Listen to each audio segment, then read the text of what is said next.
So everyone, I'm going to give you one great class और सबसे toughest topic जिसको हम मानते हैं, टू व्हाट एक्सटेंट। एक तो टॉपिक होता है डू यू अग्री और डिसअग्री, बात खत्म, दो पैराग्राफ खत्म, या दोनों अग्री के या दोनों डिसअग्री के। आज का टॉपिक है, उसके लिए प्लानिंग भी बहुत अच्छी चाहिए और definitely we people must understand कि यार टॉपिक टू व्हाट एक्सटेंट कैसे लिखना है। शायद कहीं पे आप लोगों ने सुना होगा पार्शली अग्री और डिसअग्री का टॉपिक शायद आपने सुना होगा। तो आइए टॉक करते हैं। जैसे कि एक टॉपिक है, टॉपिक में क्या बोल रहा है, सम पीपल बिलीव दैट, कुछ लोग बिलीव करते हैं, after a child enter school their teachers will have more influence than their parents. ਕਹਿੰਦੀ ਕਿ ਕੁਝ ਲੋਕ ਬਿਲੀਵ ਕਰਦੇ ਆ ਕਿ ਜਦੋਂ ਇੱਕ ਬੱਚਾ ਹੁੰਦਾ ਉਹ ਜਦੋਂ ਸਕੂਲ 'ਚ ਐਂਟਰ ਹੋ ਜਾਂਦਾ ਤਾਂ ਉਹਦੇ ਉੱਪਰ ਉਹਦੇ ਟੀਚਰ ਦਾ ਇਨਫਲੂਐਂਸ ਜ਼ਿਆਦਾ ਹੁੰਦਾ ਉਹਨਾਂ ਦੇ ਪੇਰੈਂਟਸ ਨਾਲੋਂ। ਮਤਲਬ ਇਹ ਕਹਿਣਾ ਚਾਹੁੰਦੇ ਕਿ ਜਦੋਂ ਬੱਚਾ ਸਕੂਲ ਦੇ ਵਿੱਚ ਐਂਟਰ ਹੁੰਦਾ ਹੈਗਾ, ਉਹ ਆਪਣੇ ਟੀਚਰ ਤੋਂ ਜ਼ਿਆਦਾ ਪ੍ਰਭਾਵਿਤ ਹੁੰਦਾ ਹੈ ਆਪਣੇ ਮਾਪਿਓ ਨਾਲੋਂ। ਕਹਿਣ ਦਾ ਮਤਲਬ ਹੈ ਕਿ ਆਪਣੇ ਟੀਚਰ ਦੀਆਂ ਸਾਰੀਆਂ ਗੱਲਾਂ ਮੰਨਦਾ ਹੈ ਰਾਦਰ ਟੂ ਆਪਣੇ parents. To what extent do you agree और डिसअग्री। टॉपिक बहुत वधिया तरीके नाल समझियो, क्योंकि जे ये टॉपिक आ गया एडवांटेज आउटवे डिसएडवांटेज का टॉपिक भी आ जाऊगा। ये दो टॉपिक आयल्स की राइटिंग दे विच ने जिहड़े बच्चियां दे बैंड स्कोर घटाउंदे ने। इहदी एक्यूरेट तरीके नाल मैं तुहानूं जिहड़ी इहदी पहचान सब तरीका सारियां चीज़ां समझाऊंगा। तो बेनती है कि बहुत अच्छे तरीके नाल तुसीं इसनूं गैट करो। तो टॉपिक जो आपां नूं इह पता लग गया भी टॉपिक की है, to what extent do you agree और डिसअग्री। जे तां इह ना हुंदा फिर तो टॉपिक सिंपल सीगा भी डू यू अग्री और डिसअग्री, जां तां आपां अग्री हो जांदे जां आपां डिसअग्री हो जांदे। पर जदों टॉपिक दे विच आ गया टू वट एक्सटेंट, तां इह गल याद रखियो आपां नूं की करना पऊगा, पार्शली जाना पऊगा। मतलब इस बीपी इस जिहड़ा एसे है इहदे च 3 बॉडी पैराग्राफ बनणगे, हरेक दे विच 2 बनदे ने, BP1 BP2।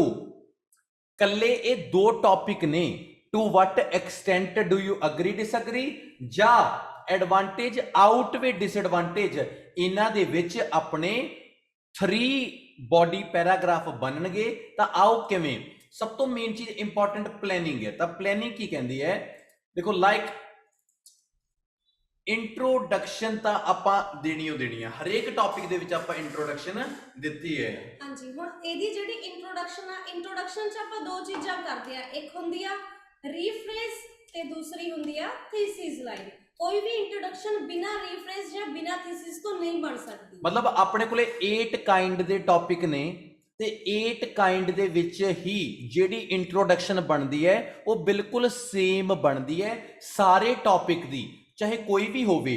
रीफ्रेज का मतलब की होंदा है, जो आपां नूं स्टेटमेंट दित्ती हुई आ with the help of synonym आपां नूं लिखदे आ। थीसिस का मतलब की होंदा है कि मैं एग्जामिनर नूं ये दसना है भी भाई मैं लार्जली अग्री हाँ इस गल नाल या मैं लार्जली डिसअग्री हाँ, दोनों दे विचों एक गल बारे मैंने टॉक करनी है। तो आओ मैं किवें करी टॉक। हुण मेरे को की होगा, body 1 body paragraph 1, body paragraph 2, body paragraph 3 ते लास्ट कंक्लूजन। मतलब अपने कोले इस चीज इस तरीके नाल इहनूं लिखिया जांदा हुंदा है। जदों पेपर दे विच टॉपिक आ गया to what extent do you agree और डिसअग्री, उस टाइम ते इह टॉपिक नूं समझाउण दा थोड़ा तरीका होर हुंदा है। इंट्रोडक्शन तां सारियां दी सेम है, रीफ्रेज प्लस थीसिस। ਆਪਾਂ ਰੀਫਰੇਜ਼ ਦਾ ਕੀ ਕਰਦੇ ਹੁੰਦੇ ਹੈਗੇ, ਜੋ ਸਿਨੋਨਿਮ ਦੇ ਵਿੱਚ ਟੌਪਿਕ ਹੁੰਦਾ ਉਹਨੂੰ ਲਿਖਦੇ ਹੁੰਦੇ ਆ। ਥੀਸਿਸ ਦੇ ਵਿੱਚ ਆਪਾਂ ਦੱਸਾਂਗੇ ਵੀ ਮੈਂ ਲਾਰਜਲੀ ਅਗਰੀ ਆ ਜਾਂ ਮੈਂ ਲਾਰਜਲੀ ਡਿਸਅਗਰੀ ਆ। ਹੁਣ ਗੌਰ ਨਾਲ ਸੁਣ ਲਓ, ਜੇ ਤੁਸੀਂ ਥੀਸਿਸ ਦੇ ਵਿੱਚ ਕਹਿਤਾ, ਧਿਆਨ ਨਾਲ ਸੁਣੋ ਵੀ ਮੈਂ ਲਾਰਜਲੀ ਅਗਰੀ ਆ, ਜੇ ਤੁਸੀਂ ਥੀਸਿਸ ਦੇ ਵਿੱਚ ਕਹਿਤਾ ਵੀ ਮੈਂ ਲਾਰਜਲੀ ਅਗਰੀ ਆ, ਤਾਂ BP2 ਤੇ BP3 ਇਹ ਬਣਨਗੇ ਅਗਰੀ ਦੇ, ਅਗਰੀ ਅਗਰੀ। ਤੇ BP1 है जिहड़ा ये होएगा उल्ट, ये बनूगा डिसअग्री दा। क्योंकि ਜਿਹੜਾ ਬੋਡੀ 1 ਹੈ ਨਾ ਇਹ ਥੀਸਿਸ ਤੋਂ ਉਲਟ ਚੱਲੂਗਾ। ਜਿਹੜਾ ਬੋਡੀ 1 ਹੈ ਇਹ ਥੀਸਿਸ ਤੋਂ ਉਲਟ ਚੱਲੂਗਾ। ਮੰਨ ਲਓ ਤੁਸੀਂ ਥੀਸਿਸ ਦੇ ਵਿੱਚ ਕਹਤਾ ਵੀ ਮੈਂ ਡਿਸਐਗਰੀ ਹਾਂ ਤਾਂ BP2 ਤੇ BP3 ਬਣ ਗਏ ਡਿਸਐਗਰੀ ਦੇ ਤੇ BP1 ਬਣੂਗਾ ਅਗਰੀ ਦਾ। ਹੁਣ ਥੋੜੀ ਜਿਹੀ ਟਾਕ ਤਾਂ ਸਮਝ ਆਈ ਹੋਣੀ। ਜਦੋਂ ਤੁਹਾਨੂੰ to what extent do you agree ਔਰ ਡਿਸਐਗਰੀ ਦਾ ਟੌਪਿਕ ਪੇਪਰ ਚ ਆਏਗਾ, ਤੁਹਾਡੇ ਚੋਂ ਕਿਸੇ 50 ਬੱਚਿਆਂ ਨੂੰ ਆਏਗਾ ਹੀ ਆਏਗਾ। ਤਾਂ ਇੰਨੀ ਗੌਰ ਨਾਲ ਸੁਣ ਲਓ, ਕੀ ਪਤਾ ਤੁਸੀਂ ਉਹ 50 ਦੇ ਵਿੱਚ ਹੋਵੋ। ਉਸ ਟਾਈਮ ਤੇ ਫਿਰ ਤੁਸੀਂ ਨਾਲ ਵਾਲੇ ਕਣੀ ਨਿਗਾਹ ਮਾਰੋ ਨਾ ਤੁਹਾਨੂੰ ਆਪ ਨੂੰ ਆਉਣਾ ਚਾਹੀਦਾ ਹੈਗਾ। ਜਿਹੜੇ ਬੱਚੇ ਜਰਨਲ ਦਾ ਪੇਪਰ ਦੇ ਰਹੇ ਨੇ ਨਾ, ਜਿਨ੍ਹਾਂ ਦੀ ਰਿਕੁਆਇਰਮੈਂਟ 5.5 ਜਾਂ 6 ਬੈਂਡ ਹੈ, ਘੱਟੋ ਘੱਟ ਟਾਸਕ 2 ਚੋਂ ਤੁਸੀਂ 5 ਬੈਂਡ ਲੈ ਕੇ ਆ ਸਕਦੇ ਹੋ ਤੇ ਟਾਸਕ 1 ਤਾਂ ਪਿਆ ਹੀ ਹੈ, 2-3 ਚੋਂ ਅਗੇ 6-7 ਬੈਂਡ ਹੋ ਗਏ ਤੁਹਾਡੇ। ਮੈਂ ਤੁਹਾਨੂੰ ਰਿਕੁਐਸਟ ਕਰਦਾ, ਮੈਂ ਅੱਜ ਰਿਜ਼ਲਟ ਵੀ ਪੋਸਟ ਕਰੂੰਗਾ ਆਪਣੇ। ਮੇਰੇ ਬੱਚੇ 8.5 ਲੈ ਕੇ ਆ ਰਹੇ ਨੇ ਜਿਹੜੇ ਹੁਣ ਰਿਜ਼ਲਟ ਆ ਰਹੇ ਨੇ। ਆ ਮਨਜਿੰਦਰ ਗਵਾਹ ਬੈਠੇਗਾ, ਮਨਜਿੰਦਰ ਮੇਰੀ ਕਲਾਸ 'ਚ ਹੁੰਦਾ ਉੱਥੇ ਆਫਲਾਈਨ। ਤਾਂ ਮੈਂ ਤੁਹਾਨੂੰ ਪਰਸਨਲੀ ਇਹ ਚਾਹੁੰਦਾ ਕਿ ਜੋ ਅਸੀਂ ਪੜ੍ਹਾ ਰਹੇ ਹਾਂ ਉਹ ਬਹੁਤ ਵੈਲਿਊਏਬਲ ਹੈ, ਤੁਹਾਡੇ ਲਈ ਕੰਮ ਆਏਗਾ। ਤਾਂ ਸਭ ਤੋਂ ਪਹਿਲਾਂ ਆਪਾਂ ਇੰਟਰੋਡਕਸ਼ਨ ਨੂੰ ਰੀਫਰੇਜ਼ ਤੇ ਥੀਸਿਸ ਨਾਲ ਕਰਕੇ ਸਾਈਡ ਤੇ ਰੱਖਦੇ ਹਾਂ। ਆਓ ਆਪਾਂ ਕਿਵੇਂ ਕਰਾਂਗੇ। ਮੈਂ ਕਿਹਾ ਲਓ ਜੀ, ਮੇਰੇ ਕੋਲੇ ਕੁਐਸਚਨ ਕੀ ਸੀਗਾ, ਇੱਥੇ ਆ ਲਿਖਿਆ ਹੋਇਆ, some people believe after a child enters school their teacher will have more influence than their parents। मैंने इन्हें चेंज करके किवें लिखना है, मैं लिखिया few of people, देखो मैं some people नु few of people लिखता, think that ओपरे believe that है, मैं think that when a child get into school they more follow their teachers instead of parents। ਹਾਂਜੀ, ਕਹਿੰਦੇ ਜਦੋਂ ਬੱਚਾ ਸਕੂਲ ਦੇ ਵਿੱਚ ਜਾਂਦਾ ਤਾਂ ਉਹ ਆਪਦੇ ਟੀਚਰ ਨੂੰ ਜ਼ਿਆਦਾ ਫੋਲੋ ਕਰਦਾ ਆਪਦੇ ਪੇਰੈਂਟਸ ਨਾਲੋਂ। ਤੁਸੀਂ ਇਹ ਚੀਜ਼ ਨੋਟ ਕਰਕੇ ਦੇਖੋ ਕਿ ਜੋ ਇਹ ਉੱਪਰ ਰੈੱਡ ਕਲਰ 'ਚ ਲਿਖਿਆ ਹੋਇਆ ਹੈ, ਮੈਂ ਨੀਚੇ ਰੈੱਡ 'ਚ ਲਿਖਿਆ ਹੈ, ਵਰਡਿੰਗ ਚੇਂਜ ਹੈ ਪਰ ਮੀਨਿੰਗ ਦੋਨਾਂ ਦਾ ਸੇਮ ਹੈ। ਇਸ ਚੀਜ਼ ਨੂੰ ਰੀਫਰੇਜ਼ ਕਰਨਾ ਕਹਿੰਦੇ ਨੇਗੇ। ਸੈਕਿੰਡ ਨੰਬਰ ਤੇ ਲਿਖੂੰਗਾ ਮੈਂ ਥੀਸਿਸ ਲਾਈਨ। ਥੀਸਿਸ 'ਚ ਮੈਂ ਕਿਹਾ ਆਈ ਲਾਰਜਲੀ ਅਗਰੀ, मैं बिल्कुल अग्री हाँ इस चीज दे नाल with the said notion due to की करने child spend more time at school. क्योंकि बच्चा देखो अपन ने कहता कि मैं किया पूरी तरह इस गल नाल सहमत हां क्योंकि बच्चे ने जेड़ा आपदा ज्यादातर समय स्कूल च स्पेंड करदे ने and teachers have more experience. ते दूसरा कारण की है कि जेड़े टीचर्स ने ਉਹਨਾਂ ਨੂੰ ਐਕਸਪੀਰੀਅੰਸ ਜ਼ਿਆਦਾ ਹੁੰਦਾ ਹੈ। ਹੁਣ ਤੁਸੀਂ ਮੇਰੀ ਬਹੁਤ ਚੰਗੇ ਤਰੀਕੇ ਨਾਲ ਨਾ ਇੱਕ ਗੱਲ ਗੌਰ ਨਾਲ ਸੁਣੋ, ਬੜੇ ਪਿਆਰ ਨਾਲ ਸਮਝਾਉਣਾ ਮੈਂ ਤੁਹਾਨੂੰ। ਆਪਣੇ ਕੋਲੇ ਬੋਡੀ 1 ਬੋਡੀ 2 ਬੋਡੀ 3 ਮੇਰੇ ਬੱਚੇ ਆਪਣੇ ਕੋਲ 3 ਟਾਕ ਹੋਣਗੀਆਂ। ਆਪਾਂ ਕੀ ਹੋ ਗਏ ਹੁਣ, ਅਗਰੀ ਹੋ ਗਏ ਨਾ, ਅਗਰੀ ਆਈ ਲਾਰਜਲੀ ਅਗਰੀ। ਤਾਂ ਬੋਡੀ 2 ਤੇ ਬੋਡੀ 3 ਕਾਦੇ ਬਣਨਗੇ, agree agree.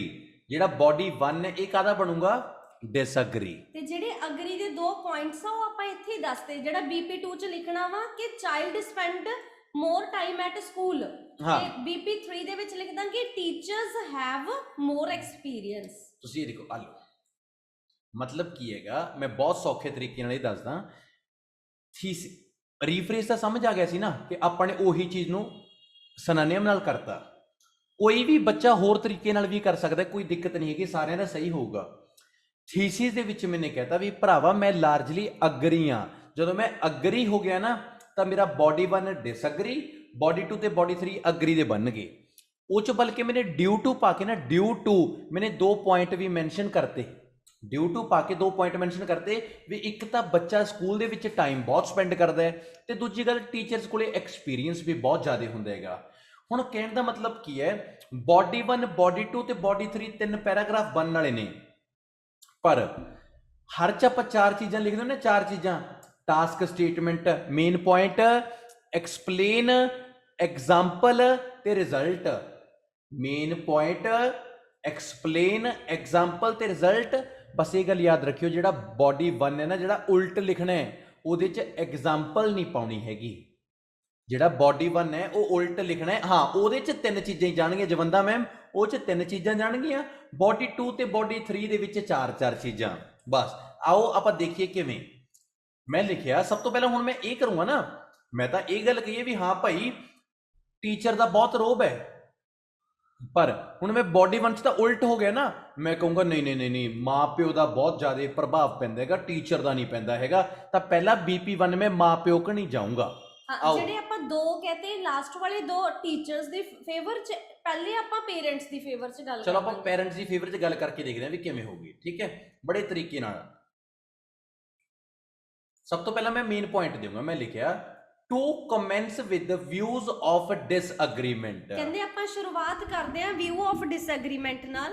that parents are role model and have a strong connection। ਕਹਿੰਦੇ ਸਭ ਤੋਂ ਮੇਨ ਕਾਰਨ ਕੀ ਹੈ, ਜਿਹੜੇ ਪੈਰੈਂਟਸ ਹੁੰਦੇ ਨੇ ਨਾ ਉਹ ਬੱਚੇ ਦੇ ਰੋਲ ਮਾਡਲ ਹੁੰਦੇ ਨੇ ਤੇ ਉਹਨਾਂ ਦਾ ਆਪਣੇ ਬੱਚਿਆਂ ਨਾਲ ਬਹੁਤ ਜ਼ਿਆਦਾ ਸਟਰੋਂਗ ਕਨੈਕਸ਼ਨ ਹੁੰਦਾ, ਇਸ ਲਈ ਉਹਨਾਂ ਦਾ ਇਨਫਲੂਐਂਸ ਵੀ ਬਹੁਤ ਜ਼ਿਆਦਾ ਹੁੰਦਾ। ਅਸੀਂ ਕਿਹਾ ਵੀ ਮਾਪਿਓ ਦਾ ਬਹੁਤ ਜ਼ਿਆਦਾ ਪ੍ਰਭਾਵ ਹੈ, ਇਹ ਮੇਰਾ ਮੇਨ ਪੁਆਇੰਟ ਹੈ।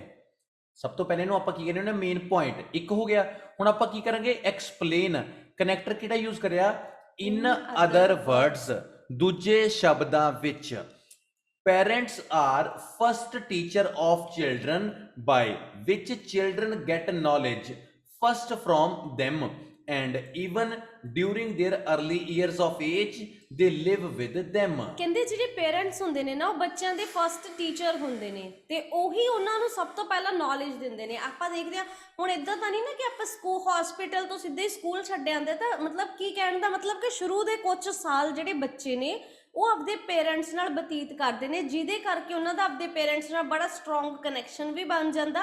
ਤੇ ਪਹਿਲੇ ਟੀਚਰ ਐਕਚੁਅਲੀ ਪੇਰੈਂਟਸ ਹੀ ਹੁੰਦੇ ਆ, ਦੂਸਰੇ ਸਕੂਲ ਵਾਲੇ ਟੀਚਰ ਤਾਂ ਬਾਅਦ ਚੋਂ ਬਣਦੇ ਆ। ਸੋ ਆਪਾਂ ਰਿਜ਼ਲਟ ਕੱਢਾਂਗੇ, ਸੋ ਲਿਖਿਆ their parents influence them in their life a lot। ਕਹਿੰਦੇ ਇਸ ਕਰਕੇ ਜਿਹੜੇ ਪੇਰੈਂਟਸ ਨੇ ਉਹਨਾਂ ਦੀ ਲਾਈਫ ਦੇ ਉੱਤੇ, ਬੱਚਿਆਂ ਦੀ ਲਾਈਫ ਦੇ ਉੱਤੇ ਪੇਰੈਂਟਸ ਦਾ ਬਹੁਤ ਜ਼ਿਆਦਾ ਪ੍ਰਭਾਵ ਹੁੰਦਾ ਹੈ। ਤੁਸੀਂ ਦੇਖੋ ਨੰਬਰ 1 ਤੇ ਮੈਨੇ ਆਪਣਾ ਮੇਨ ਪੁਆਇੰਟ ਦਿੱਤਾ, ਨੰਬਰ 2 ਤੇ ਮੈਨੇ ਇਹਨੂੰ ਕੀ ਕਰਤਾ, ਐਕਸਪਲੇਨ, ਨੰਬਰ 3 ਤੇ ਮੈਂ ਇਹਦਾ ਰਿਜ਼ਲਟ ਕੱਢਤਾ। ਇਹਦੇ 'ਚ ਐਗਜ਼ਾਮਪਲ ਮਿਸਿੰਗ ਹੈ, ਐਗਜ਼ਾਮਪਲ ਪਾਇਆ ਨਹੀਂ ਹੈਗਾ ਆਪਾਂ ਨੇ। ਤੁਸੀਂ ਇਹ ਗੱਲ ਦੀ ਗੌਰ ਕਰੀ ਨਾ ਕਿ ਆਪਾਂ ਡਿਸਐਗਰੀ ਹੋਏ ਆ, ਡਿਸਐਗਰੀ ਦੇ ਵਿੱਚ ਆਪਾਂ ਨੇ ਪ੍ਰੋਪਰ ਚੀਜ਼ਾਂ ਨੂੰ ਮੈਂਸ਼ਨ ਕੀਤਾਗਾ। ਮੈਂਸ਼ਨ ਕਰਕੇ ਕੀ ਲਿਖਿਆ ਆਪਾਂ ਨੇ ਡੀਅਰ 1 ਕਿ ਅਸੀਂ ਭਰਾਵਾ ਬਿਲਕੁਲ ਡਿਸਐਗਰੀ ਆ ਵੀ ਟੀਚਰ ਦਾ ਰੋਬ ਕੋਈ ਨਹੀਂ ਹੈਗਾ। ਪਹਿਲੀ ਗੱਲ, ਜਦੋਂ ਬੱਚਾ ਜੰਮਦਾ ਤਾਂ ਕੁਝ ਕੁ ਸਾਲ ਤੱਕ ਘਰੇ ਰਹਿੰਦਾ ਹੈ ਨਾ, ਆਪਣੇ ਮਾਪਿਓ ਤੋਂ ਸਿੱਖਦਾ ਹੈਗਾ, ਇਸ ਕਰਕੇ ਉਹਨਾਂ ਨਾਲ ਬੜੀ ਅੱਛੀ ਬੌਂਡਿੰਗ ਹੈ ਉਹਦੀ। ਹੋ ਗਿਆ ਬੋਡੀ 1। ਹੁਣ ਬੋਡੀ 2 ਦੇ ਵਿੱਚ ਲਿਖਾਂਗੇ ਨਹੀਂ ਨਹੀਂ ਭਰਾਵਾ ਟੀਚਰ ਦਾ ਬੜਾ ਪ੍ਰਭਾਵ ਪੈਂਦਾ, ਟੀਚਰ ਸਭ ਤੋਂ ਵੱਡੀ ਚੀਜ਼ ਹੈ। ਬੋਡੀ 3 ਚ ਵੀ ਕਹਾਂਗੇ ਨਾ ਨਾ ਭਰਾਵਾ ਟੀਚਰ ਵੱਡੀ ਚੀਜ਼ ਹੈ। ਮਤਲਬ 3 ਪੈਰਾਗ੍ਰਾਫ ਬਣਨਗੇ, ਇੱਕ ਗੱਲ, ਇੱਕ ਪੈਰਾਗ੍ਰਾਫ ਉਲਟ ਬਣੂਗਾ, 2 ਪੈਰਾਗ੍ਰਾਫ ਸੇਮ ਬਣਨਗੇ, ਗੱਲ ਖਤਮ। ਤਾਂ ਆਓ ਹੁਣ ਆਪਾਂ ਉਹੀ ਰੋਜ਼ ਵਾਂਗੂ ਆਪਾਂ ਜਿਵੇਂ ਲਿਖਦੇ ਹੁੰਦੇ ਆ, ਮੇਨ ਪੁਆਇੰਟ, ਦੂਜੇ ਨੰਬਰ ਤੇ ਐਕਸਪਲੇਨ, ਤੀਜੇ ਨੰਬਰ ਤੇ ਐਗਜ਼ਾਮਪਲ, ਤੇ ਚੌਥੇ ਨੰਬਰ ਤੇ ਆਪਾਂ ਰਿਜ਼ਲਟ ਕੱਢਦੇ ਆ। ਤੇ ਮੈਨੂੰ ਬਹੁਤ ਖੁਸ਼ੀ ਹੁੰਦੀ ਹੈ ਜਦੋਂ ਤੁਸੀਂ ਬੋਲਦੇ ਹੋ ਨਾ, ਮੈਂ ਤੁਹਾਡੀ ਲਿਪਸ ਦੇਖਦਾ ਵੀ ਹਾਂ, ਤੁਹਾਡੀ ਲਿਪਸਿੰਗ ਤੋਂ ਪਤਾ ਲੱਗ ਰਿਹਾ ਵੀ ਤੁਹਾਨੂੰ ਪਤਾ ਵੀ ਹੁਣ ਅੱਗੇ ਕੀ ਚੀਜ਼ ਆਊਗੀ। This is showing that you people are too interested in learning। ਤਾਂ ਆਓ ਹੁਣ ਆਪਾਂ ਸ਼ੁਰੂ ਕਰਦੇ ਹਾਂ। ਮੈਂ ਲਿਖਿਆ shifting towards the view of agreement। ਕਹਿੰਦੇ ਹੁਣ ਆਪਾਂ ਵਿਊ ਆਫ ਅਗਰੀਮੈਂਟ ਵੱਲ ਚੱਲਦੇ ਹਾਂ, ਜਿਹਦੀ ਫੇਵਰ ਚ ਆਪਾਂ ਸੀਗੇ। Students spend their quality time with the teachers most। ਕਹਿੰਦੇ ਜਿਹੜੇ ਬੱਚੇ ਆ, ਸਟੂਡੈਂਟਸ ਨਾ, ਉਹ ਆਪਦਾ ਸਭ ਤੋਂ ਜ਼ਿਆਦਾ ਸਮਾਂ ਟੀਚਰਸ ਦੇ ਨਾਲ ਹੀ ਬਤੀਤ ਕਰਦੇ ਆ। ਆਪਾਂ ਨੇ ਰੀਜ਼ਨ ਦੇਣਾ ਕਿ ਬੱਚਿਆਂ ਦੇ ਉੱਪਰ ਕਿਉਂ ਇੰਨਾ ਪ੍ਰਭਾਵ ਹੁੰਦਾ, ਕਿਉਂਕਿ ਬੱਚੇ ਆਪਦਾ ਜ਼ਿਆਦਾਤਰ ਸਮਾਂ ਟੀਚਰਸ ਨਾਲ ਸਪੈਂਡ ਕਰਦੇ। ਚਲੋ ਇਸ ਗੱਲ ਨੂੰ ਆਪਾਂ ਐਕਸਪਲੇਨ ਕਰਦੇ ਹਾਂ। ਤਾਂ ਮੈਂ ਲਿਖਿਆ ਪਹਿਲਾਂ ਉੱਪਰ ਹੋਰ ਕਨੈਕਟਰ ਯੂਜ਼ ਕੀਤਾ ਸੀ, ਉਰੇ ਯੂਜ਼ ਕੀਤਾ ਟੂ ਇਲੈਬੋਰੇਟ ਇਟ। ਆਪਾਂ ਇਹਨੂੰ ਇਲੈਬੋਰੇਟ ਕਰਦੇ ਹਾਂ। In schools, students spend around 6 hours। ਕਹਿੰਦੇ ਕਿ ਸਕੂਲ ਦੇ ਵਿੱਚ ਜਿਹੜਾ ਬੱਚਾ ਹੈਗਾ ਅਰਾਊਂਡ 6 ਆਵਰਸ ਉੱਥੇ ਸਪੈਂਡ ਕਰਦਾ for studying distinct subjects। ਜਿਹਦੇ ਵਿੱਚ ਉਹ ਬਹੁਤ ਵੱਖਰੇ ਵੱਖਰੇ ਸਬਜੈਕਟ ਪੜ੍ਹਦਾ ਹੈ। And they also share their problems with them। ਹਾਂਜੀ, ਉੱਥੇ ਕੀ ਹੁੰਦਾ, ਬੱਚਾ ਆਪਦੇ ਟੀਚਰਸ ਦੇ ਨਾਲ ਆਪਣੀਆਂ ਪ੍ਰੋਬਲਮਸ ਸ਼ੇਅਰ ਕਰਦਾ, ਮਤਲਬ ਕਿ ਟੀਚਰਸ ਦੇ ਨਾਲ ਬੱਚਿਆਂ ਦੀ ਬੌਂਡਿੰਗ ਬਹੁਤ ਜ਼ਿਆਦਾ ਹੁੰਦੀ ਆ। ਤੁਸੀਂ ਇਹ ਦੇਖੋ ਕਿ ਮੇਰਾ ਮੇਨ ਪੁਆਇੰਟ ਕੀ ਹੈਗਾ ਕਿ ਭਰਾਵਾ ਬੱਚੇ ਸਕੂਲ 'ਚ ਜ਼ਿਆਦਾ ਟਾਈਮ ਸਪੈਂਡ ਕਰਦੇ ਨੇ। ਐਕਸਪਲੇਨ ਕਰਤਾ ਵੀ ਬੱਚੇ ਸਵੇਰੇ 9 ਤੋਂ ਲੈ ਕੇ 6 ਵਜੇ ਤੱਕ ਸਕੂਲ ਦੇ ਵਿੱਚ ਹੁੰਦੇ ਨੇ, 9 ਤੋਂ 5, 9 ਤੋਂ 4, 9 ਤੋਂ 3, ਜਿੰਨੇ ਵਜੇ ਤੱਕ ਵੀ ਸਕੂਲ ਦੇ ਵਿੱਚ ਹੁੰਦੇ ਨੇਗੇ, ਆਪਣੇ ਟੀਚਰਸ ਨਾਲ ਆਪਣੀਆਂ ਪ੍ਰੋਬਲਮਸ ਸ਼ੇਅਰ ਕਰਦੇ ਨੇ। ਉਹਨਾਂ ਨਾਲ ਬੌਂਡਿੰਗ ਹੈ ਉਹਨਾਂ ਦੀ ਬਹੁਤ ਜ਼ਿਆਦਾ ਵਧੀਆ ਬਣ ਜਾਂਦੀ ਹੈ, ਕਿਉਂਕਿ ਪੈਰੈਂਟਸ ਇੰਨਾ ਜ਼ਿਆਦਾ ਟਾਈਮ ਸਪੈਂਡ ਨਹੀਂ ਕਰਦੇ ਜਿੰਨਾ ਟੀਚਰਸ ਕਰਦੇ ਆ। ਕੋਈ ਐਗਜ਼ਾਮਪਲ ਦਿੰਨੇ ਆ, ਹੁਣ ਆਪਾਂ ਪੁਆਇੰਟ ਦਿੱਤਾ, ਐਕਸਪਲੇਨ ਕਰਤਾ, 2 ਹੋ ਗਏ। ਹੁਣ ਦਿੰਨੇ ਆਪਾਂ ਇਹਦੀ ਐਗਜ਼ਾਮਪਲ। एग्जाम्पल के लिए कनेक्टर यूज कर रहे हैं मैंने। For example, a survey was conducted by the Department of Education ਕਹਿੰਦੇ ਇੱਕ ਸਰਵੇ ਕੀਤਾ ਗਿਆ ਡਿਪਾਰਟਮੈਂਟ ਆਫ ਐਜੂਕੇਸ਼ਨ ਨਾਲ in Vietnam, which found that 9 out of 10 students spent long time period in school rather than home in 2010. ਹਾਂਜੀ, Vietnam ਦੇ ਵਿੱਚ department of education ਨੇ ਇੱਕ ਸਰਵੇ ਕੀਤਾ ਜਿਸ 'ਚ ਉਹਨਾਂ ਨੇ ਕਿਹਾ ਕਿ 10 ਚੋਂ 9 ਬੱਚੇ ਨਾ ਜ਼ਿਆਦਾਤਰ ਜਿਹੜਾ ਸਮਾਂ ਹੈਗਾ, ਉਹਨਾਂ ਨੇ ਸਰਵੇ 2010 ਚ ਕੀਤਾ ਸੀ ਕਿ ਜ਼ਿਆਦਾਤਰ ਸਮਾਂ ਬੱਚੇ ਸਕੂਲ 'ਚ ਹੀ ਸਪੈਂਡ ਕਰਕੇ ਆਉਂਦੇ ਆ। ਮਤਲਬ ਕਿ ਉਹਨਾਂ ਦਾ ਤਾਂ ਕਰਕੇ ਪ੍ਰਭਾਵ ਇੰਨਾ ਜ਼ਿਆਦਾ ਹੈ ਕਿਉਂਕਿ ਇੱਥੇ ਸਮਾਂ ਬਹੁਤ ਬਤੀਤ ਕਰਦੇ ਆ। ਤੁਸੀਂ ਇਹ ਦੇਖੋ ਕਿ ਟੌਪਿਕ ਨਾ ਸਕੂਲ ਨਾਲ ਜੁੜਿਆ ਹੋਇਆ ਸੀਗਾ, ਇਸ ਕਰਕੇ ਮੈਨੇ ਨਾ ਐਗਜ਼ਾਮਪਲ ਦੇ ਵਿੱਚ ਡਿਪਾਰਟਮੈਂਟ ਆਫ ਐਜੂਕੇਸ਼ਨ ਪਾਤਾ। ਹੁਣ ਧਿਆਨ ਨਾਲ ਸੁਣੋ, ਮੰਨ ਲਓ ਟੌਪਿਕ ਕੋਈ ਮੈਡੀਕਲ ਨਾਲ ਜੁੜਿਆ ਹੋਇਆ ਡਿਪਾਰਟਮੈਂਟ ਆਫ ਮੈਡੀਕਲ, ਕੋਈ ਪੁਲਿਸ ਨਾਲ ਜੁੜਿਆ ਡਿਪਾਰਟਮੈਂਟ ਆਫ ਲਾਅ, ਜਿਹੇ ਜਿਹਾ ਟੌਪਿਕ ਉਹੇ ਜਿਹਾ ਡਿਪਾਰਟਮੈਂਟ। ਸਪੋਰਟਸ ਨਾਲ ਹੁੰਦਾ ਤਾਂ ਆਪਾਂ ਕਹਿੰਦੇ ਸਰਵੇ ਵਾਸ ਕੰਡਕਟਡ ਬਾਈ ਸਪੋਰਟਸ ਡਿਪਾਰਟਮੈਂਟ ਇਨ ਵੀਅਤਨਾਮ ਇਨ 2010। ਠੀਕ ਹੈ ਨਾ। ਜੇ ਕਈ ਵਾਰ ਨਾ ਕੋਈ ਪੜ੍ਹਾਈ ਨਾਲ ਜੁੜਿਆ ਹੁੰਦਾ ਨਾ ਮੇਰੇ ਬੱਚੇ, ਤਾਂ ਤੁਸੀਂ ਕੋਈ ਹਾਰਵਰਡ ਯੂਨੀਵਰਸਿਟੀ ਬਾਰੇ, ਆਕਸਫੋਰਡ ਯੂਨੀਵਰਸਿਟੀ ਬਾਰੇ ਐਵੇਂ ਹੀ ਲਿਖਣਾ ਹੁੰਦਾ। ਤੁਹਾਨੂੰ ਪਤਾ ਐਗਜ਼ਾਮਪਲ ਹੈ ਜਿਹੜੀ, ਪਰ ਉਹ ਜਚੇ ਹੈ ਨਾ, ਜਚੇ। ਹੁਣ ਇਹਦਾ ਰਿਜ਼ਲਟ ਕੀ ਨਿਕਲੂਗਾ ਇਸ ਚੀਜ਼ ਦਾ? ਇਹਦਾ ਰਿਜ਼ਲਟ ਨਿਕਲਦਾ ਹੈ as a result by spending long hours in school students get affected by teachers। ਕਹਿੰਦੇ ਇਸ ਕਰਕੇ ਦਾ ਰਿਜ਼ਲਟ ਕੀ ਨਿਕਲਦਾ ਕਿ ਜ਼ਿਆਦਾ ਸਮਾਂ ਬਤੀਤ ਕਰਨ ਕਰਕੇ ਬੱਚਿਆਂ ਦੇ ਉੱਪਰ ਟੀਚਰਸ ਦਾ ਪ੍ਰਭਾਵ ਪੈ ਜਾਂਦਾ। ਜਿਹੜਾ ਇਹ ਇਫੈਕਟ ਹੈ, ਇਹ ਪ੍ਰਭਾਵ ਹੁੰਦਾ ਹੈ। ਜਿਹੜਾ ਅਫੈਕਟ ਹੈ, ਏ ਤੋਂ ਪੈਂਦਾ ਅਫੈਕਟ, ਇਹ ਹਮੇਸ਼ਾ ਬੁਰਾ ਪ੍ਰਭਾਵ ਹੁੰਦਾ ਹੈ। ਇਹ ਵਾਲਾ ਅਫੈਕਟ ਹੈ ਨਾ ਜਿਹੜਾ, ਇਹ ਬਾਡੀ ਤੇ ਹੋ ਗਿਆ, ਕਿਤੇ ਵੀ ਹੋ ਗਿਆ, ਬੈਡ ਇੰਪੈਕਟ। ਹਾਂ, ਜਿਹੜਾ ਅਫੈਕਟ ਹੁੰਦਾ ਹੈ ਇਹਦਾ ਬੈਡ ਇੰਪੈਕਟ ਹੁੰਦਾ ਹੈ। ਜਿਹੜਾ ਇਫੈਕਟ ਹੁੰਦਾ ਹੈ ਉਹਦਾ ਬੈਡ ਗੁੱਡ ਦੋਵੇਂ ਹੋ ਸਕਦੇ ਨੇ। ਹੁਣ ਬਾਡੀ 2 ਹੋ ਗਿਆ ਆਪਣਾ, ਬਾਡੀ 3 ਗੱਲ ਕਰਾਂਗੇ। ਕੀ ਕਰਾਂਗੇ? ਮੇਨ ਪੁਆਇੰਟ, ਐਕਸਪਲੇਨ, ਐਗਜ਼ਾਮਪਲ ਤੇ ਰਿਜ਼ਲਟ। ਆਓ ਆਪਾਂ ਵੇਖੀਏ ਕੀ ਚੀਜ਼ ਹੈ। ਕਨੈਕਟਰ ਚੇਂਜ ਕਰਕੇ ਲਿਖਣੇ ਨੇ। ਮੈਥੋਂ ਆਹ ਚੀਜ਼ਾਂ ਸਿੱਖੋ, ਤੁਹਾਡੇ ਲਾਈਫ ਬਣਾ ਕੇ ਦੇਵਾਂਗਾ ਮੈਂ। ਫਰਦਰ ਸਟਰੈਂਥਨਿੰਗ, ਤੁਸੀਂ ਸੋਚੋ ਨਾ ਕਿ ਆਪੇ ਇੰਪ੍ਰੈਸਿਵ ਤਾਂ ਤੁਹਾਡੀ ਰਾਈਟਿੰਗ ਬਣੂਗੀ। ਤੁਸੀਂ ਕਿੰਨਾ ਕੁਝ ਆਪਾਂ ਕਿੰਨੇ ਕਨੈਕਟਰਸ ਆਪਾਂ ਬਦਲ ਕੇ ਲਿਖੀ ਗਏ ਤਾਂ ਆਪੇ ਇੰਪ੍ਰੈਸ਼ਨ ਅੱਛਾ ਪੈਂਦਾ ਉਹਦੇ ਨਾਲ। ਬਿਲਕੁਲ। Further strengthening views, due to experience teachers behave well with students by which children follow them। ਕਹਿੰਦੇ ਕਿ ਜਿਹੜੇ ਟੀਚਰਸ ਹੁੰਦੇ ਆ ਨਾ, ਉਹਨਾਂ ਨੂੰ ਐਕਸਪੀਰੀਅੰਸ ਬਹੁਤ ਜ਼ਿਆਦਾ ਹੁੰਦਾ, ਜਿਹਦੇ ਕਰਕੇ ਬੱਚੇ ਉਹਨਾਂ ਨਾਲ ਮਤਲਬ ਬਹੁਤ ਅੱਛਾ, ਟੀਚਰਸ ਬੱਚਿਆਂ ਨਾਲ ਬਹੁਤ ਵਧੀਆ ਬਿਹੇਵ ਕਰਦੇ ਆ, ਜਿਹਦੇ ਕਰਕੇ ਬੱਚੇ ਉਹਨਾਂ ਨੂੰ ਫੋਲੋ ਕਰਦੇ ਨੇ। ਤੇ ਇਹ ਵੀ ਇੱਕ ਬੜੀ ਵੱਡੀ ਪ੍ਰੋਬਲਮ ਹੁੰਦੀ ਹੈ, ਮੈਂ ਤੁਹਾਨੂੰ ਦੱਸ ਦਾਂਗਾ। ਇੱਕ ਤਾਂ ਉਹ ਟੀਚਰਸ ਹੁੰਦੇ ਨੇ ਜਿਨ੍ਹਾਂ ਨੂੰ ਪੂਰੀ ਨੌਲੇਜ ਹੁੰਦੀ ਹੈ, ਤੇ ਇੱਕ ਕਈ ਵਾਰ ਉਹ ਵੀ ਹੁੰਦੇ ਨੇ ਜਿਹੜੇ ਕਿਸੇ ਤੋਂ ਫੋਨ ਕਰਾ ਕੇ ਲੱਗੇ ਹੁੰਦੇ ਆ। ਸਮਝੇ ਨਾ, 2 ਤਰ੍ਹਾਂ ਦੇ ਹੁੰਦੇ ਆ। ਮਤਲਬ ਇੱਕ ਟੀਚਰ ਨੂੰ ਤੁਸੀਂ ਪੁੱਛ ਕੇ ਦੇਖੋ ਵੀ sir actually what is the distance of moon from earth, ਹੈ ਨਾ। ਫਿਰ ਉਹ ਤੁਹਾਨੂੰ ਪੂਰਾ ਚੰਗੀ ਤਰ੍ਹਾਂ ਦੱਸ ਦੇਗਾ ਵੀ ਇੰਨੇ ਕਿਲੋਮੀਟਰਸ, ਇੰਨੇ ਮਾਈਲਸ, XYZ ਸਾਰਾ ਕੁਛ, ਹੈ ਨਾ। ਮੈਂ ਆਪਣੇ ਟੀਚਰ ਨੂੰ ਛੋਟੇ ਹੁੰਦੇ ਨੂੰ ਪੁੱਛਿਆ, ਮੈਂ ਕਿਹਾ ਵੀ ਸਰ ਸੂਰਜ ਗਰਮ ਕਿਉਂ ਹੁੰਦਾ ਹੈ? ਮੈਨੂੰ ਪਤਾ ਕੀ ਕਹਿੰਦੇ, ਤੈਨੂੰ ਜ਼ਿਆਦਾ ਪ੍ਰੋਬਲਮ ਹੈ ਕੋਈ? ਵਾਹ। ਮੈਂ ਕਿਹਾ ਮੈਨੂੰ ਪ੍ਰੋਬਲਮ ਨਹੀਂ, ਮੈਂ ਤਾਂ ਵੈਸੇ ਪੁੱਛਿਆ। ਮੈਂ ਫਿਰ ਪੁੱਛਿਆ, ਮੈਂ ਕਿਹਾ ਵੀ ਸਰ ਸੂਰਜ ਕਿਉਂ ਗਰਮ ਹੁੰਦਾ? ਕਹਿੰਦੇ ਤੇਰੇ ਥਾਪੜਾ ਮਾਰ ਕੇ ਨਾ ਤੇਰਾ ਗੱਲ ਮੈਂ ਸੂਰਜ ਵਰਗੀ ਗਰਮ ਕਰ ਦੂੰਗਾ। ਮਤਲਬ ਜਦੋਂ ਬੰਦੇ ਨੂੰ ਆਪ ਨੂੰ ਨਹੀਂ ਆਉਂਦਾ ਨਾ, ਉਸ ਟਾਈਮ ਤੇ ਦੇ ਮੇਕ ਕਨਫਿਊਜ਼ਡ। ਬਸ, ਤਾਂ ਦੋਹੇ ਚੀਜ਼ਾਂ ਨੇ। ਕਈ ਟੀਚਰਸ ਇੰਨੇ ਵਧੀਆ ਐਕਸਪੀਰੀਅੰਸਡ ਹੁੰਦੇ ਆ, ਉਹ ਬੱਚਿਆਂ ਨੂੰ ਖੁਸ਼ ਕਰ ਦਿੰਦੇ ਆ। ਇੱਕ ਚੈਨਲ ਹੈ YouTube ਤੇ, ਰਮਨ ਆਇਲਸ, ਦੇਖਿਓ, ਗਾਹ ਪਾ ਰੱਖਿਆ ਉਹ ਚੈਨਲ ਨੇ, ਠੀਕ ਹੈ ਨਾ। ਤਾਂ ਬੱਚੇ ਨੂੰ ਬੜੇ ਪਿਆਰ ਨਾਲ ਪੁੱਤ ਕਹਿ ਕੇ ਪੜ੍ਹਾਈਦਾ, ਤੇ ਮੋਹਿਤ ਕੁਮਾਰ ਖੁਸ਼ ਹੈ। ਵਾਓ, ਹਾਂ, ਵੈਰੀ ਗੁੱਡ। ਚਲੋ ਜੀ, ਤੇ ਜਗਦੀਪ ਮੱਲੀ ਜੀ ਨੂੰ ਪੜ੍ਹ ਲੈਂਦੇ ਪੁੱਤ, ਕੋਈ ਨਾ, ਇਹਨਾਂ ਨਹੀਂ ਲੈ ਕੇ ਜਾਣਾ ਤੈਨੂੰ ਬਾਹਰ ਕੈਨੇਡਾ, ਮੈਂ ਤੈਨੂੰ ਦੱਸਦੀ ਗੱਲ। ਹਾਂ, ਵੈਰੀ ਗੁੱਡ, ਉਹ ਸਾਈਡ ਤੇ ਹੋ ਗਿਆ। ਤਾਂ ਆਓ, ਬਲਵਿੰਦਰ ਬਾਈ ਟੋਰਾਂਟੋ ਬੈਠੇ ਆ। ਅੱਜ ਪਹਿਲੀ ਵਾਰ ਤੁਸੀਂ ਬਾਹਰ ਬੈਠੇ ਦਿਖੇ ਹੋ, ਹੈ ਨਹੀਂ ਹਮੇਸ਼ਾ ਤੁਹਾਡੀ ਲਾਲ ਕੁਰਸੀ ਹੁੰਦੀ ਹੈ। ਸਵੇਰੇ Toronto, love you, very good. Video ਤੁਹਾਡੇ ਪਿਆਰ ਨਾਲ ਬਹੁਤ ਦੂਰ ਤੱਕ ਜਾਂਦੀਆਂ ਨੇ ਆਪਣੀਆਂ। ਤਾਂ ਆਓ ਆਪਾਂ ਆਪਣੇ ਮੇਨ ਪੁਆਇੰਟਸ ਨੂੰ ਸ਼ੇਅਰ ਕਰਦੇ ਹਾਂ।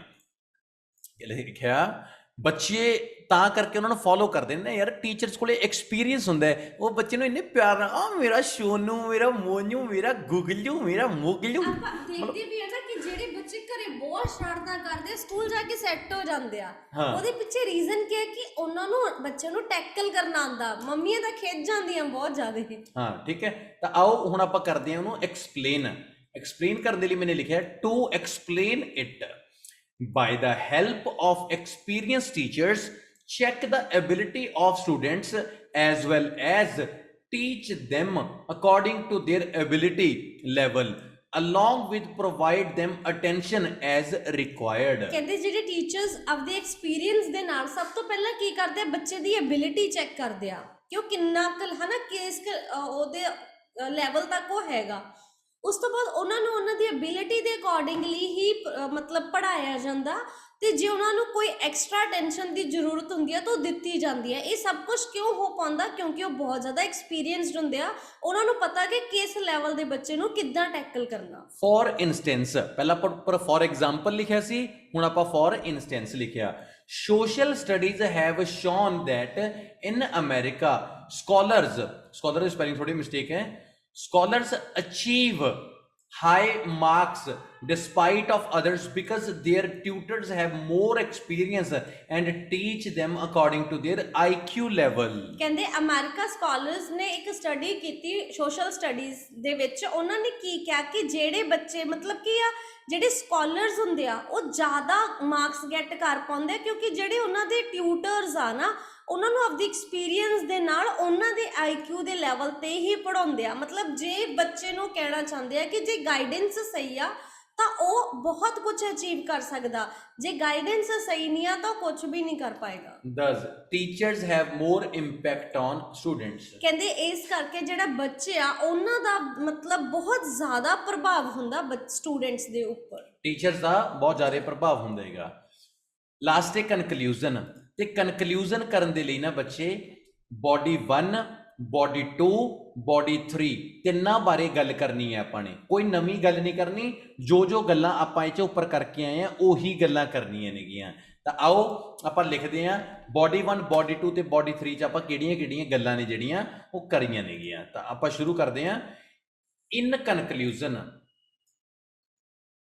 although ਯੂਜ਼ ਕੀਤਾ ਵਰਡ ਪਹਿਲਾਂ, ਇਹ BP1 ਲਈ, ਭਾਵੇਂ parents have strong bonding with children। ਕਹਿੰਦੇ ਭਾਵੇਂ ਬੱਚੇ ਜਿਹੜੇ ਪੇਰੈਂਟਸ ਨੇ ਉਹਨਾਂ ਦੀ ਆਪਣੇ ਬੱਚਿਆਂ ਨਾਲ ਬਹੁਤ ਸਟਰੋਂਗ ਬੌਂਡਿੰਗ ਹੁੰਦੀ ਆ। ਫਿਰ ਆਪਾਂ ਨੇ ਯੂਜ਼ ਕੀਤਾ yet, ਫਿਰ ਵੀ children spend most time with teachers at school and tutors also have more experience regarding teaching field। ਕਹਿੰਦੇ ਪਰ ਫਿਰ ਵੀ ਕੀ ਹੁੰਦਾ, ਬੱਚੇ ਆਪਦਾ ਜ਼ਿਆਦਾ ਟਾਈਮ ਟੀਚਰਸ ਨਾਲ ਹੀ ਸਪੈਂਡ ਕਰਦੇ ਆ ਤੇ ਆਪਣੇ ਟਿਊਟਰਸ ਨਾਲ ਕਰਦੇ ਆ। ਤੇ ਦੂਸਰੀ ਗੱਲ ਕੀ, ਟੀਚਰਸ ਨੂੰ ਐਕਸਪੀਰੀਅੰਸ ਟੀਚਿੰਗ ਫੀਲਡ ਵਿੱਚ ਬਹੁਤ ਜ਼ਿਆਦਾ ਐਕਸਪੀਰੀਅੰਸ ਹੁੰਦਾ। Due to this they teach students in accurate way। ਇਹਦੇ ਕਰਕੇ ਉਹ ਬੱਚਿਆਂ ਨੂੰ ਬਹੁਤ ਸਹੀ ਤਰੀਕੇ ਨਾਲ ਪੜ੍ਹਾਉਂਦੇ ਆ ਤੇ ਇਨਫਲੂਐਂਸ ਹੁੰਦੇ ਆ ਬੱਚੇ ਉਹਨਾਂ। ਤੁਸੀਂ ਇੱਕ ਓਵਰਆਲ ਜਿਹਾ ਦੇਖੋ ਮੇਰੀ ਗੱਲ ਦਾ, ਥੋੜਾ ਦੱਸਦਾ ਮੈਂ ਤੁਹਾਨੂੰ। ਓਵਰਆਲ ਇਹ ਹੈ ਟੌਪਿਕ ਮੇਰੇ ਕੋਲ ਇਹ ਸੀਗਾ,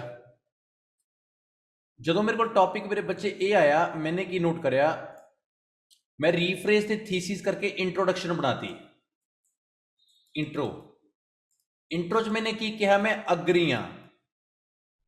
ਤਾਂ ਜਿਹੜਾ ਮੇਰਾ ਬੋਡੀ 1 ਸੀਗਾ ਇਹ ਉਲਟ ਹੋ ਗਿਆ ਨਾ, ਬੋਡੀ 1 ਉਲਟ ਹੋਣਾ ਹੈ BP1। ਜੇ ਉਰੇ ਅਗਰੀ ਹੈ ਤਾਂ ਬੋਡੀ 1 ਡਿਸਅਗਰੀ ਹੋ ਗਿਆ, ਜੇ ਉਰੇ ਡਿਸਅਗਰੀ ਹੁੰਦਾ ਤਾਂ ਬੋਡੀ 1 ਅਗਰੀ ਹੋ ਜਾਂਦਾ। ਹੁਣ ਬੋਡੀ 2 ਤੇ ਇਹਦੇ ਨੀਚੇ ਬੋਡੀ 3 ਵੀ ਹੈ, ਨਾਲ ਕਨਕਲੂਜਨ ਵੀ ਹੈ। ਬੋਡੀ 2 ਅਗਰੀ ਦਾ ਰਿਹਾ, ਬੋਡੀ 3 ਵੀ ਅਗਰੀ ਦਾ ਰਿਹਾ। ਇਹ 'ਚ BP1 ਦੇ ਵਿੱਚ ਆਪਾਂ ਐਗਜ਼ਾਮਪਲ ਕਦੇ ਨਹੀਂ ਪਾਉਂਦੇ ਹੈਗੇ, ਜਿਹੜਾ ਉਲਟ BP ਹੋਊਗਾ ਨਾ ਉਹ 'ਚ ਐਗਜ਼ਾਮਪਲ ਕਦੇ ਨਹੀਂ ਪਾਉਂਦੇ ਹੈਗੇ। ਬੋਡੀ 2 ਤੇ ਬੋਡੀ 3 'ਚ ਉਹੀ 4 ਗੱਲਾਂ ਆਪਾਂ ਜਿਹੜੀਆਂ ਲਿਖਦੇ ਹੁੰਦੇ ਆ। ਟਾਸਕ ਸਟੇਟਮੈਂਟ ਹੋ ਗਿਆ, ਮੇਨ ਪੁਆਇੰਟ, ਫਿਰ ਐਕਸਪਲੇਨ, ਫਿਰ ਐਗਜ਼ਾਮਪਲ ਤੇ ਫਿਰ ਰਿਜ਼ਲਟ। ਇਹ 4 ਗੱਲਾਂ ਨੂੰ ਲਿਖਣ ਨਾਲ ਸਭ ਤੋਂ ਪਹਿਲਾਂ ਮੇਨ ਪੁਆਇੰਟ ਦਿੰਨੇ ਹੁੰਦੇ ਆ, ਉਸ ਪੁਆਇੰਟ ਨੂੰ ਆਪਾਂ ਐਕਸਪਲੇਨ ਕਰਦੇ ਆ, ਉਹਦੇ ਨਾਲ ਜੁੜਦੀ ਕੋਈ ਵੀ ਐਗਜ਼ਾਮਪਲ ਦਿੰਨੇ ਆ, ਉਹਦਾ ਕੀ ਨਤੀਜਾ ਨਿਕਲੂ ਆਪਾਂ ਉਹ ਲਿਖਦੇ ਆ। ਕਨੈਕਟਰ ਕਦੇ ਵੀ ਆਪਾਂ ਸੇਮ ਯੂਜ਼ ਨਹੀਂ ਕਰਦੇ, ਸਾਰਿਆਂ 'ਚ ਅਲੱਗ-ਅਲੱਗ ਯੂਜ਼ ਕਰਦੇ ਆ। ਵਿਊ ਤੁਹਾਡੀ ਆਪਣੀ ਮਰਜ਼ੀ ਦੇ ਨੇ। ਕਈ ਵਾਰ ਬੱਚੇ ਨੂੰ ਹੁੰਦਾ ਨਾ ਵੀ ਪਤਾ ਨਹੀਂ ਸਰ ਮੇਰੇ ਕੋਲ ਵਿਊ ਅੱਛੇ ਨਹੀਂ ਹੈਗੇ। ਅੱਛੇ ਮਾੜੇ ਵਿਊ ਕੋਈ ਨਹੀਂ ਹੁੰਦੇ, ਪਰ ਰਿਲੇਟਡ ਟੂ ਟੌਪਿਕ ਦੀ ਹੋਣੀ ਚਾਹੀਦੀ ਹੈ, ਗੱਲ ਖਤਮ। ਜੇ ਤੁਹਾਨੂੰ ਇਹ ਟੌਪਿਕ ਸਮਝ ਆਊਗਾ ਨਾ ਤਾਂ ਐਡਵਾਂਟੇਜ ਆਊਟਵੇ ਡਿਸਐਡਵਾਂਟੇਜ ਹੈ ਨਾ, ਉਹਦੇ 'ਚ ਵੀ 3 ਪੈਰਾਗ੍ਰਾਫ ਹੋਣਗੇ। ਥੀਸਿਸ ਦੇ ਵਿੱਚ ਜੇ ਤੁਸੀਂ ਐਡਵਾਂਟੇਜ ਲਿਖਤਾ ਤਾਂ BP1 ਉਲਟ ਹੋਊਗਾ, ਕਾਹਦਾ ਹੋਊਗਾ? ਡਿਸਐਡਵਾਂਟੇਜ ਦਾ। ਜਿਵੇਂ ਉਹੀ ਹੈ ਅਗਰੀ ਲਿਖਤਾ ਤਾਂ BP1 ਡਿਸਅਗਰੀ ਦਾ ਹੋ ਗਿਆ, ਜੋ ਚ ਐਡਵਾਂਟੇਜ ਲਿਖਤਾ ਤਾਂ ਇਹ ਚ ਉਲਟ ਕੀ ਹੈ? ਡਿਸਐਡਵਾਂਟੇਜ। ਸਾਰੀਆਂ ਗੱਲਾਂ ਸੇਮ ਨੇ, ਸਟੈਪ ਬਾਈ ਸਟੈਪ ਤੁਸੀਂ ਟੂ ਵਟ ਐਕਸਟੈਂਟ ਦਾ ਜਿਹੜਾ ਐਸੇ ਹੈ 6 ਬੈਂਡ ਦਾ ਐਸੇ ਹੈ, ਤੇ ਮੈਂ ਉਮੀਦ ਕਰੂੰਗਾ ਕਿ ਤੁਹਾਨੂੰ ਬਹੁਤ ਅੱਛੇ ਤਰੀਕੇ ਨਾਲ ਪਤਾ ਲੱਗਿਆ ਹੋਊਗਾ, ਤੇ ਡੇ ਬਾਈ ਡੇ ਤੁਸੀਂ ਹੋਰ ਵੀ ਤਰੀਕੇ ਨਾਲ ਰੋਜ਼ ਮੇਰੀ ਕਲਾਸ ਲਾਓਗੇ ਤਾਂ ਬਹੁਤ ਨਵੀਆਂ ਤੋਂ ਨਵੀਆਂ ਚੀਜ਼ਾਂ ਨੂੰ ਤੁਸੀਂ ਸਿੱਖੋਗੇ। Thank you very much.